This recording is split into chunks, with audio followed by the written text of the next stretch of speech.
Precious, can you please confirm if you can hear me?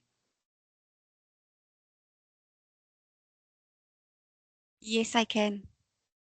All right. Okay. I'm guessing everyone else can Testing. hear me. Yes. All right. Good morning once again, everyone.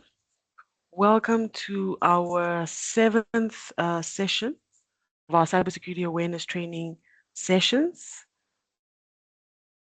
My name is Grace Kashivena, and I'll be taking you through to today's session. But before we get started, just a refresher, since we've been away for a while, especially because of the public holidays in between, I would like to just play a video by the Minister of the Ministry of Information and Communication Technology, Honorable Emma Theophilus, where she explains on the purpose of this cybersecurity awareness session.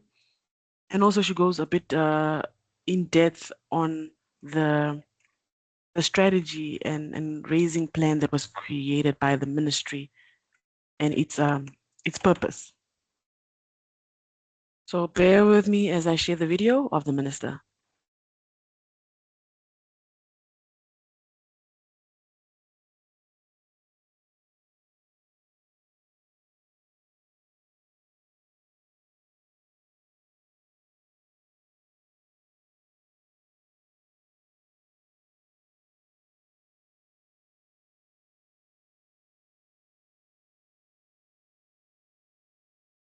All right, for those joining us just now, please bear with me. I'm sharing the video of the minister, whereby she explains on the purpose and the reason why we have the cybersecurity awareness sessions.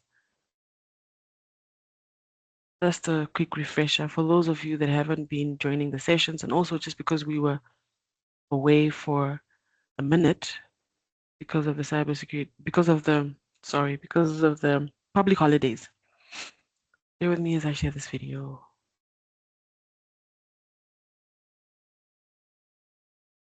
Right.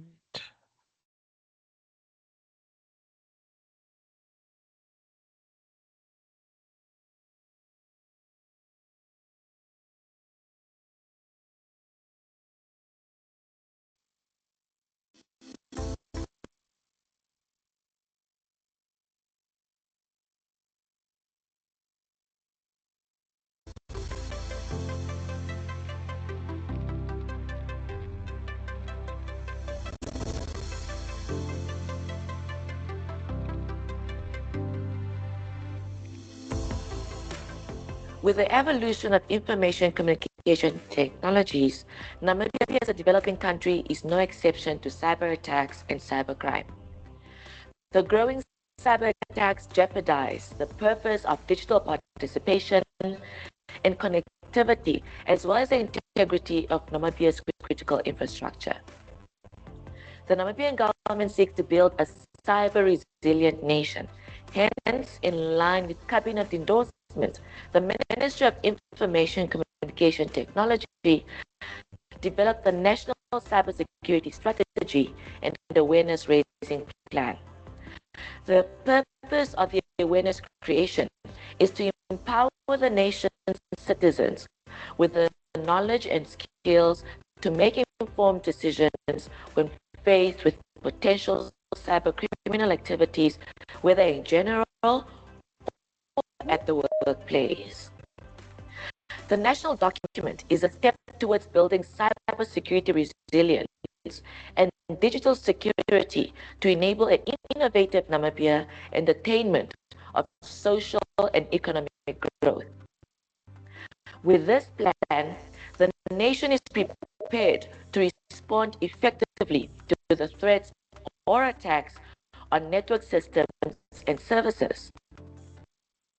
Namibia will reap benefits and economic opportunities presented by the use of ICTs on the condition that the country's citizens are ready, capable, and vigilant against the threats that include phishing attacks, ransomware, cyberbullying, and child online vulnerability. The National Cybersecurity Strategy An awareness raising plan helps to safeguard the citizens' privacy, educate and create awareness to safeguard the national critical information infrastructure, as well as ensure collaboration on cybersecurity to continuously improve the safety of vulnerable groups in the cyberspace. The scourge of cybercrime has the potential to negatively impact the nation's ability to achieve developmental objectives. Namibia has encountered a rise in incidents of misuse of available internet platforms by criminals to carry out cyber attacks. These growing cyber threats disturb the purpose of digital participation and connectivity, as well as the integrity of our national critical information infrastructure. It is for these reasons that the Ministry of Information and Communication Technology, in collaboration with South Essential Information Technology, is hosting a series of awareness creation sessions for the Namibian nation. I therefore urge you all to join the ministry and South Essentials effort to participate in the sessions in order to be equipped with the necessary skills in order to be safe on the internet, protect our nation's critical infrastructure, and make informed decisions should you fall victim or help those who fall victims to cyber attacks. All right, so there you have it. The minister just went in depth on why the cybersecurity awareness raising plan was created. There is a huge rise or there's a rise in numbers with regards to cybersecurity attacks and threats happening in Namibia. You know, people are losing their hard-earned money. So it is important that we have the sessions. It's important that we learn a thing or two about what is out there and how we can protect ourselves and our families. All right, so for today's session, today is our 7th session. We have one more session, and we have one more session for this quarter, and we'll start again with the next session in July. So for today, we'll be looking at what are the signs to look at when you've been phished or when somebody's trying to phish you. What are the signs that you need to look out for so you don't fall victim to phishing? And also, we'll be looking at what to do if you think you've been phished. You've clicked on that attachment or you have opened that email, you don't know what to do next. So we'll be looking into those today, and also a recap of the last session that we had before we start with today's session. A recap of last week's sessions. We looked at the signs of a phish.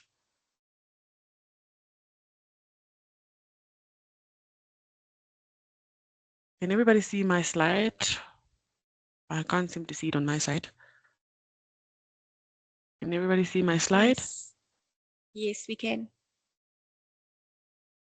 Okay.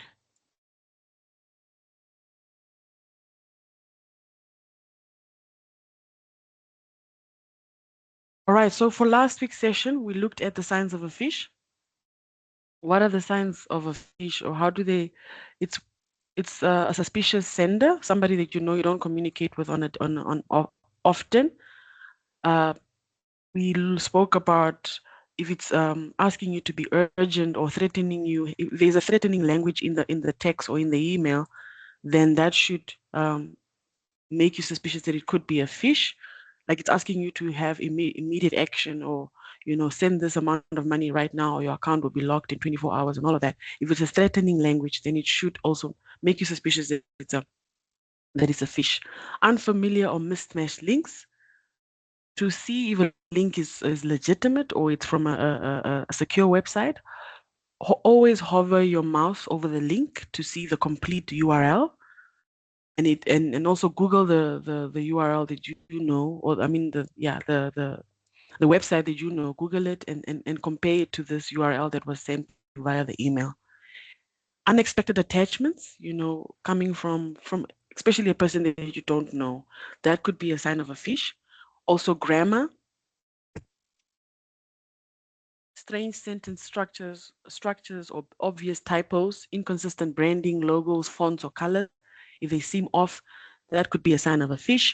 Requests for sensitive information like your password, your email, your PIN, your banking details, and all of this. No reputable company will ask you for your password or your PIN or for personal information, especially unless maybe you have applied for a loan or whatever. But they always ask you to come into their offices to do those transactions or to do those partnerships rather than asking you via email. Fake urgent requests from executives or vendors, always asking you to wire money, that could be a sign of a fish.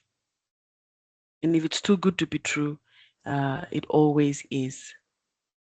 Also, we looked at links, how to see if a link is secure. It will take you if it will take you to the right place or another place. For example, if it doesn't have a lock sign, that could be a sign that it's an unsecure website, unsecure link.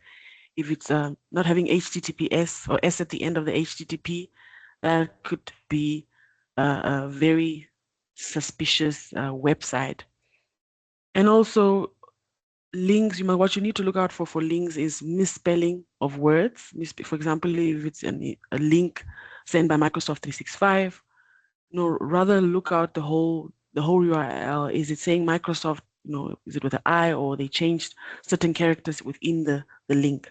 So that is what we looked at last week. And also we looked at what is a domain name. A domain name is the unique address you type into a web browser to visit a website. You think of it as a home address for a website on the internet, so that it helps you identify the entity or the company that you're working for or that you're communicating with. For example, salt.na is our domain name. So basically that's what a domain name is, or that's basically what we looked at our last session. Signs of a fish, links, and what is a domain name. You are the last line of defense. I think by now we all know what this phrase means.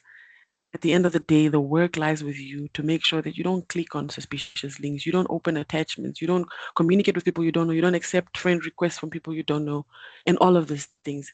Take the responsibility on yourself to be your last line of defense. All right, so for today, we'll be looking at how to know if you have been phished. What are those signs or things that will make you see if you have been phished? For example, you entered personal information on a suspicious website. You clicked a link from an email or message and entered your login credentials, your credit card info or ID numbers. There is a chance you have been phished. Unexpected password resets or login attempts. You receive emails or SMS messages saying your account password has been changed and you didn't do it. You are logged out of your accounts or get alerts for unfamiliar logins. That could be that you have been phished. Unusual account activity, transactions or actions you don't recognize, especially with banking or online shopping. Email sent from your account that you didn't write.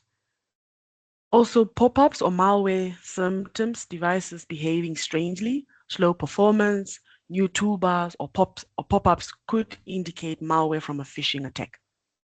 Also, you downloaded an attachment or a file. If you opened a strange file or clicked a document from a suspicious sender, you might have unknowingly installed a malicious software. So basically, that is how to know if you've been phished.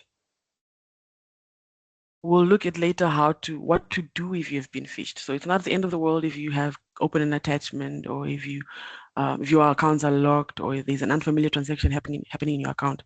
It's not the end of the world. Doesn't mean that your world stops. There is something that you can do immediately to stop any further damage from happening.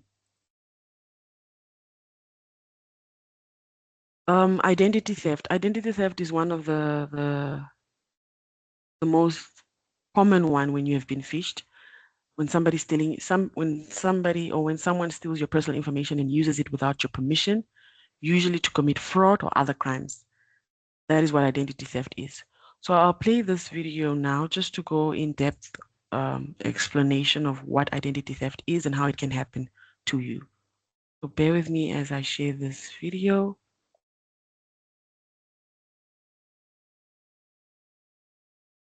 I usually don't play the videos from the slide because people do complain that they cannot see or hear the video. So it's always best to play directly from YouTube. So bear with me as I share the video.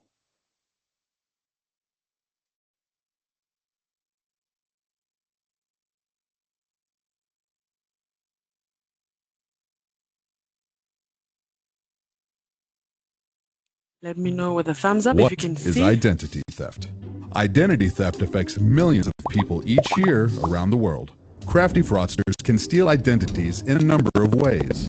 Some fraudsters commit identity theft by stealing physical information. They do so by dumpster diving, stealing mail, or taking discarded devices like computers, printers, or phones that have not had their hard drives wiped. Sometimes they rely on social engineering, which is when the fraudster manipulates or tricks a victim into giving up information.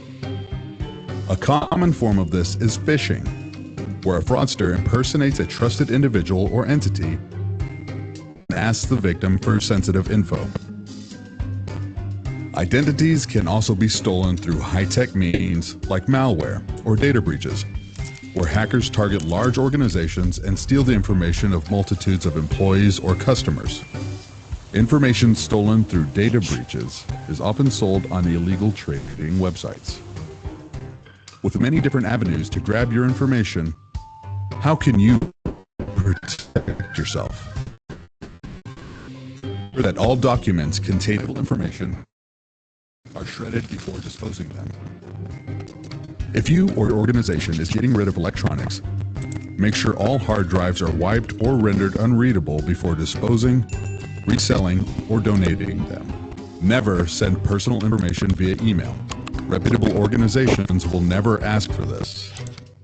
If you receive a phone call asking for information, ask to call them back. Find their official phone number online and call that number back to verify the claim. Avoid using unsecured public Wi-Fi networks where hackers can be lurking. Check your billing statements and credit reports regularly to spot any suspicious activity.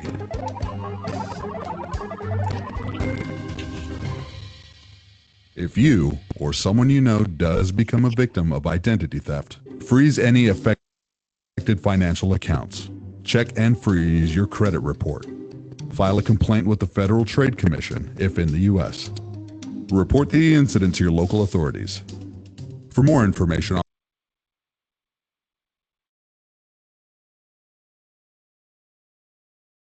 So basically, that is how identity theft can happen to anyone. Signs to identify that that your identity might have been stolen.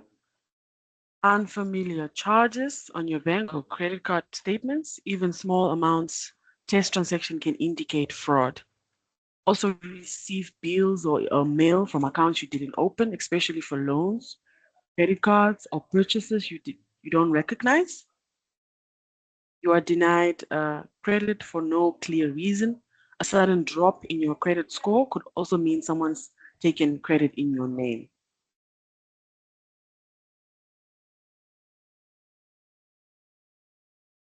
Bear with me as I reshare my slide. Also, notifications for account logins or passwords. You said you didn't initiate emails or SMSs from services like Google, Facebook, or banks about activity you didn't do. Your social media shows posts or activity you didn't do, or you suddenly get locked out of your own accounts. Your contacts receive junk or unsuspicious messages from you, usually a sign someone's taken over your email or social media. Government agencies contact you unexpectedly, like tax authorities saying you filed more than one tax return. That could be that your identity has been stolen. And also, lastly, you are alerted to data breaches involving services you use. Your info might be on dark web or after a breach has been made on your identity. Also, we also have what we call impersonation. Impersonation is slightly different from identity theft. This is when someone is pretending to be you, either online or in real life. The goal often is to deceive, trick, or manipulate others, Example, someone creates a fake social media account using your name and photo to message your friends. As you can see, somebody is trying to, there's 3 different accounts, 3 impersonated accounts for Mr. Eric Maresh. I think his original account is the one here, the second one. So now there's 2 different ones that somebody's trying to create or to impersonate him. It always helps to make your accounts, to lock your accounts so people that are not your friends don't have access to your pictures or your images, because they can easily use it to create another account in your name. With impersonation, it can be a short term or used to play a prank or scam or gain trust, and it's not always financial. It doesn't always involve money. So with impersonation is just to round up on impersonation is imagine someone creates a fake Instagram or WhatsApp account using your name and profile picture, then messages your contacts asking for money or post offensive content. You'd have to deal with confusion, damaged relationships, and possibly even legal issues. So it does cause, for some people, it does cause emotional distress, especially if you have stored a lot of your memories in your Facebook pictures with your family, your kids when they were born, and all of these things. So if somebody has impersonated you or somebody has access to had access to your account, you might lose this information forever, and you'll not be able to get it back.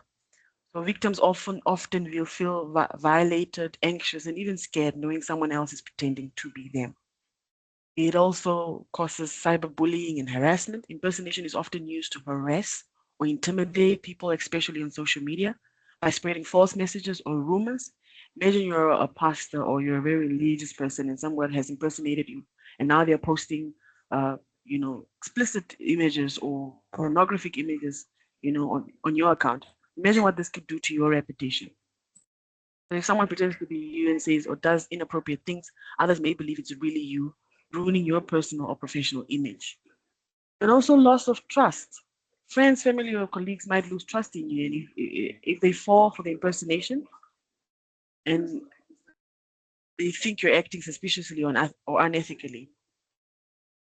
So that is basically that's what impersonation does. It's all both impersonation and identity theft is harmful. It's harmful to your image. It's harmful to you as a person. You might lose your information. You might lose your identity and all of these things. If somebody has access to almost everything of yours, getting it back would be hard. Or it's always hard. It always causes emotional distress to a person.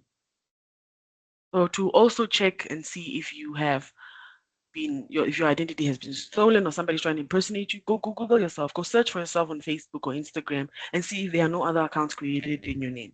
You can always report this to the vendors, which is Facebook, Instagram, and LinkedIn and Twitter and all of these things. You can always report, and the vendor will take that other account down or they will block it. So somebody does not continue doing bad and harmful things using your name. All right, so what is a spam? This is irrelevant or unsolicited messages sent over the internet, typically to a large number of users for the purpose of advertising, phishing, spreading malware. So how to tell if you have received a spam email and there might be a phish? It asks for personal or financial information like passwords, banking details, or ID numbers. There's a sense of urgency or fear. For example, they send you a message, your account will be closed in 24 hours, or unusual activity detected.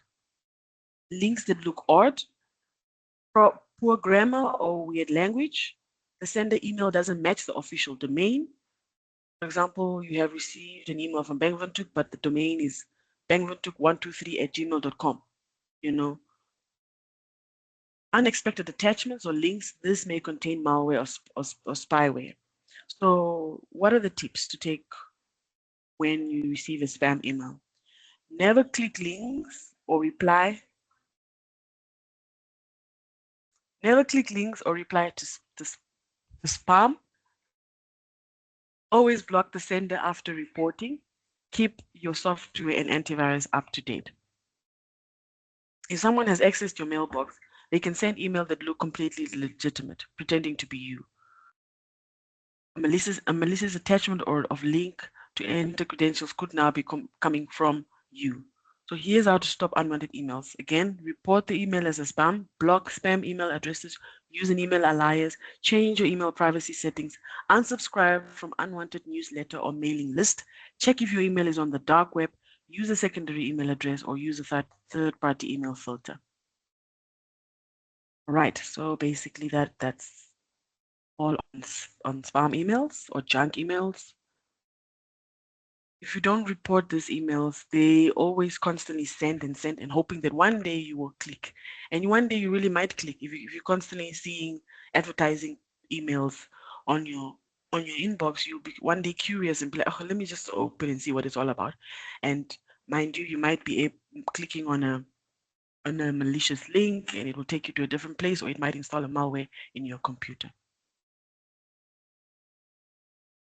All right, so in this next video, we'll be looking at phishing and malware, viruses, Trojan, worms, and ransomware, and what they have in common.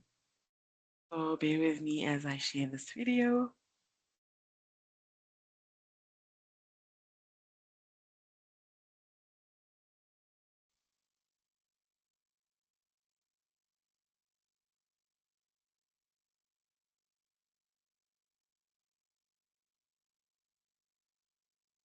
Hello again, Josh here from Absolute. In our last episode, we saw all kinds of cyber threats. In this episode, we'll see how those threats can get to the goods.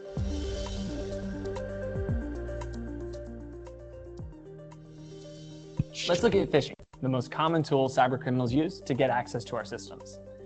And we've all seen it. The email from your bank or a company you patron asking you for information. Please update your account or profile or membership or something. The logos, the font styles, they look real. And there's a button staring back at you. What is it about people and buttons? There's this unmistakable urge to click. And now that you've scratched that itch and you've clicked, the attacker gets a toehold to push malware, ransomware, or even grab control of the device directly. Phishing is the most widely used weapon for cyber attacks for one single, very important reason. It works. It exploits our most basic instincts: curiosity, cooperation, trust, and a willingness to share and help. And when we fall for these deceptions, we're likely to play host to some unwelcome guests in our IT environment: malware. Malware is a smashed word coming from malevolent, meaning bad, and software from the word software. Malware tends to come in four forms. 1, viruses. 2, worms. 3, Trojans. And 4, hostage takers, or ransomware. Viruses are aptly named because they infect the system and interact with normal processes to either get the user to do something to give access or to disable the system in some way to make it unusable. Worms are designed with the expressed intent to replicate and spread to other systems. Like viruses, these pesky malwares corrupt the host system, but are tailored for reproduction, and thus they're more damaging. Compounding the sadism, we have Trojans. These malwares look like approved apps and softwares, like a printer driver. So they're not easily detected by antivirus. Once installed, they replicate and forge onward to other resources playing the same trick. And by now, most of us have heard of the last of these weapons: ransomware. The malware designed to lock your files and data until you pay a fee, usually in the form of cryptocurrency, so it can't be traced. But the good news, of course, is that no phishing scam or malware is effective without an existing vulnerability. Once again, we see persistent endpoint visibility and control is so essential. Unless we can see our trouble spots and quickly remove risk, we are bound to fall victim to these attack vectors. In our next episode, we'll continue looking at notorious threats, botnets. Be sure to subscribe.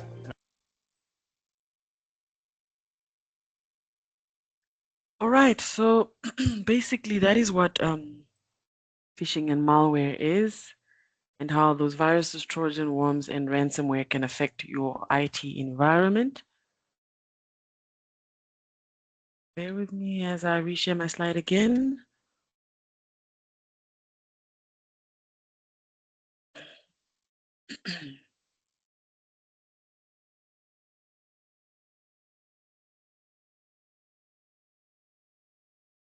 So what phishing and malware is designed to do is designed to to steal, damage, or exploit your data and devices. It's used to gain unauthorized access. Phishing tricks you into giving access. Malware often focuses its way in or forces its way in. It's spread through digital communication like emails, links, downloads, websites, and USB drives are common carriers of malware. It's always important if you go plug your USB in a public device, for example, in the library, and you can plug it into your company computer, you could jeopardize the company system in the IT environment because you don't know what viruses you've picked up and what malware you've picked up in that device. Also, malware can be disguised as something harmless or trustworthy. Phishing looks like a legit message. Malware hides in real-looking files or apps. You think it's a harmless app or harmless file, you just open it, but you don't know what it will do in the background and what downloads and what installation it will do in the background. Also, phishing and malware can lead to identity theft and financial loss. Once inside, they can steal personal information, bank data, or lock your files. Also, preventable with awareness and good cybersecurity habits.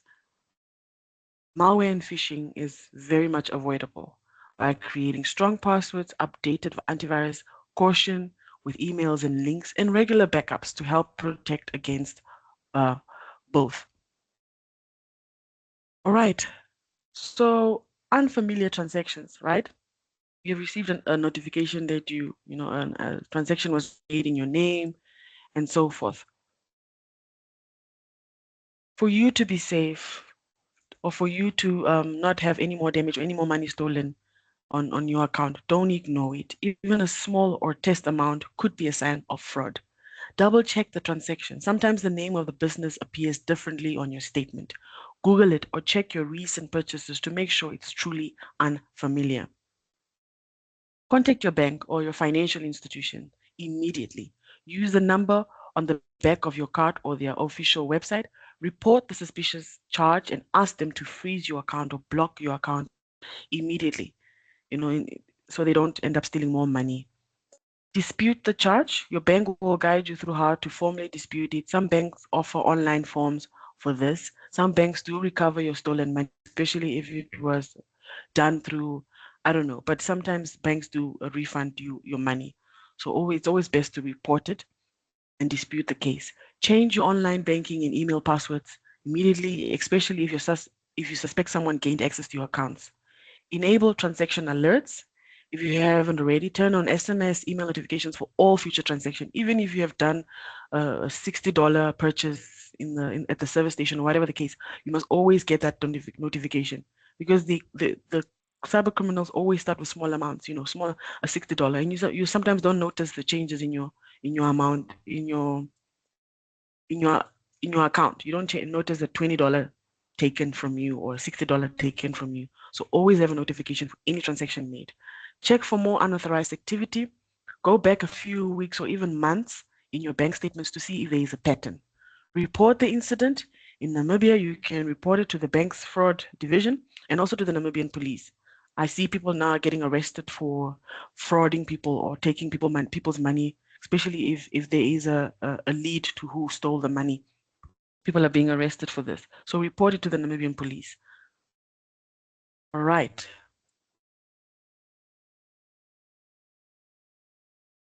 Yeah, so basically that's just what you need to do, like just I explained when you receive an unfamiliar transaction. What are those other things to do if you have been phished? For example, downloads. You've clicked on a download or an attachment. Don't open and delete immediately. Disconnect your computer from any network. Here you see the first image here on your left. It indicates where you can access your Wi-Fi from your computer or your laptop. This is where you can access your Wi-Fi, and you can disconnect it immediately so no more damages can be done. If you're connected to the Ethernet cable, that's how an Ethernet cable looks like. This blue one here at the bottom right, that is how an Ethernet cable looks like. Disconnect it immediately if you have downloaded anything. Disconnect it immediately, because then what criminals do, they use a lot of the internet to steal more information or to install malware and every other thing in your computer.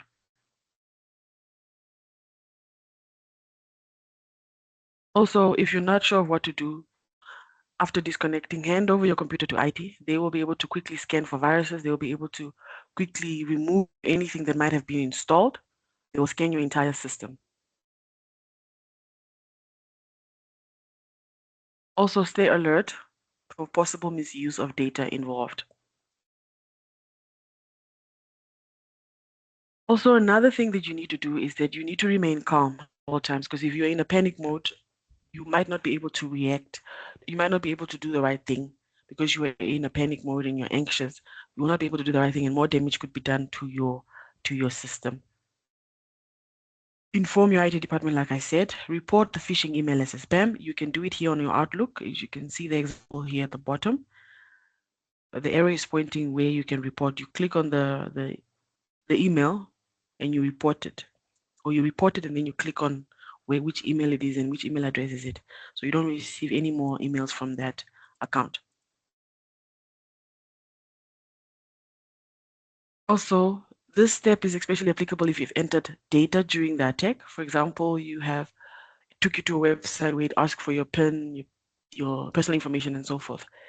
Scan your system, change your password on the accounts involved. Stay alert for possible misuse of data.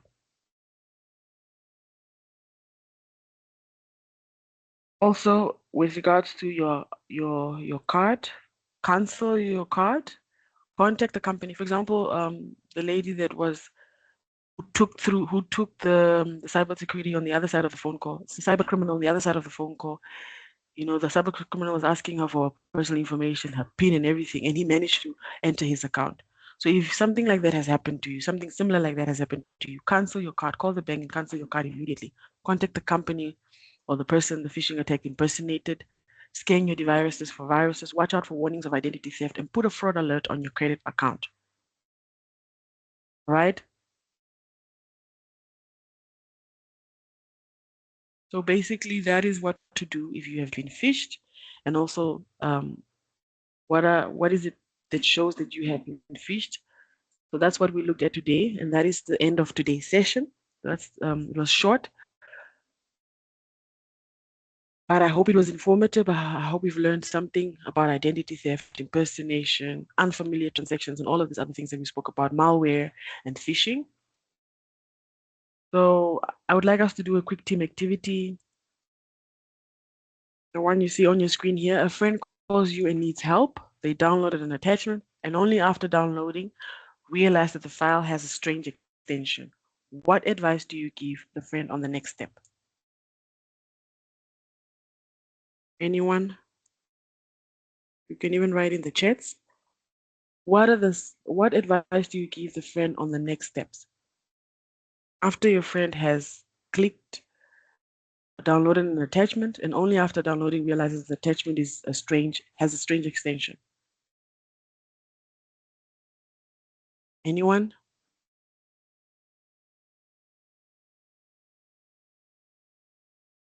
We just spoke about it now. What do you do? Or what advice do you give your friend? Or even you yourself, you have clicked on a downloaded attachment and it's having a strange extension. What do you do? What is the next step to do? Do you panic?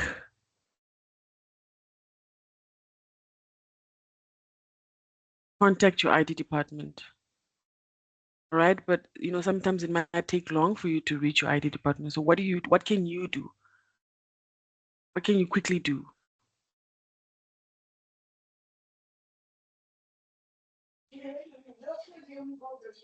What You is that can one just thing that you can do? hello.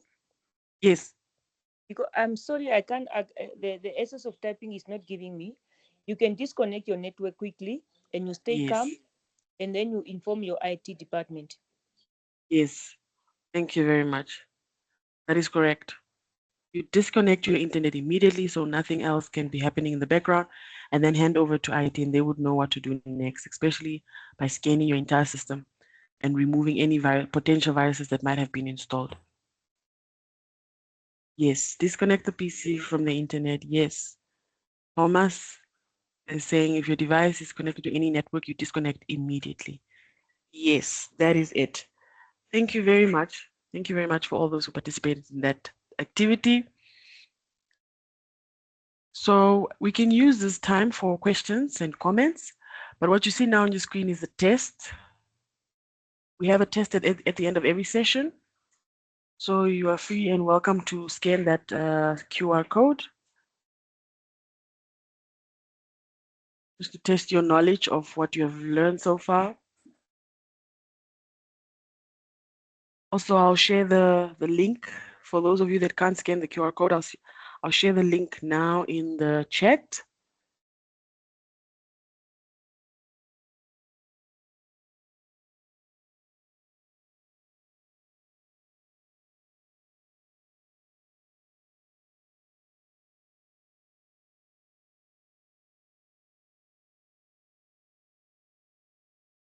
Are there any questions, any comments with regards to what we've learned today or in the previous sessions?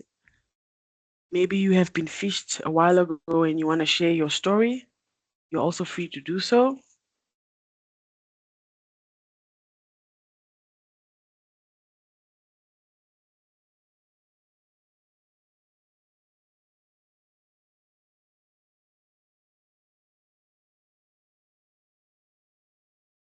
So I'm guessing we all know what to do if we have been phished. We all know the signs of a phish and we know how to protect ourselves. There's a message in the chats by Mugundu. Please do share the notes as well. Yes, I will share the recording of the whole session with everyone, and I'll share also the links to the videos that were played in the session, and also the link to the test for those of you that haven't received it or that are not able to click on the chats. I will share it in email with everyone. Are there any questions, comments?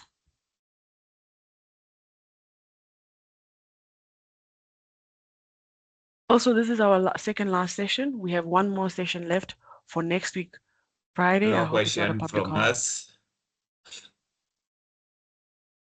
All right. Yes, the 2nd of May is our last session for the quarter, our 8th session. So please join us. Let a friend know, let your family know so they join and, so they can learn something from our sessions. It's very helpful. It really is helpful because there is a huge rise in cybersecurity attacks and threats that are happening in Namibia. So we need to be alert and we need to help each and every one of our friends and family so they are aware of what's out there. So please attend next week's session. Thank you for joining today's session. I hope you have learned a lot. So if there's no more questions or comments, thank you very much for joining me. Have a great Friday further. Thank you, everyone. Goodbye. Bye-bye.